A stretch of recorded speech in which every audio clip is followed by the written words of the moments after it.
আসসালামু আলাইকুম, সবাই কেমন আছেন? আলহামদুলিল্লাহ আমি ভালো আছি। আমি হঠাৎ করে লুক চেঞ্জে আসলাম। মানে এখানে আসার অনেক দিনের শখ ছিল। আমি সবসময় ভিডিও দেখতাম, বাট আমি জানতাম না যে লুক চেঞ্জ মানে মেয়েদের জন্য করেছে। তো বলতে বলতে আমি চলে আসছি আমার হেয়ার কালারটা করার জন্য। আমি লাইফে ফার্স্ট টাইম করব। তো আমি ভাবলাম যে যেখানে সেখানে না করে একটা ভালো একটা জায়গায় করি। আর লুক চেঞ্জটা সবাই জানেন, বাংলাদেশ একটা কি বলবো, একটা ভরসার জায়গা মেয়েদের। যদিও আমি ছেলেদেরটাতে যাই নাই, তবে ছেলেদের অনেক ভিডিও দেখেছি। তো মেয়েদের এটাতে আসলাম। আসার পরে পুরো পার্লারটাই আমার কাছে অনেক জোস লাগছে, অনেক সুন্দর। তো আমি আমার কালারটা ওখান থেকে ডিসাইড করার পরে ভিতরে কিছু ভিডিও করতেছিলাম।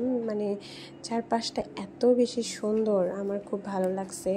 আর সবচেয়ে একটা বড় কথা বলি, আপুরা যে আমাকে সার্ভিস দিয়েছে, সার্ভিসটা আমার অনেক বেশি পছন্দ হয়েছে।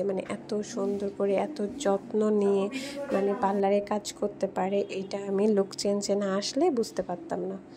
অনেক সুন্দর করে তারা মানুষের সঙ্গে ব্যবহার করে, প্লাস অনেক সুন্দর করে কাজ করে। তো আমি আর কি আমি আমার লুকটা আপনাদের দেখাবো, দেখে আপনারা বলবেন যে কেমন হয়েছে। তো আগে আমার হেয়ারটা দেখাই। এই তো আমার হেয়ারটা নর্মাল যেটা ছিল, তো এটাই আপনাদের সাথে শেয়ার করতেছি। এরপরে আপনি আমার চেঞ্জ দেখবেন, দেখে বলেন কেমন লাগতেছে।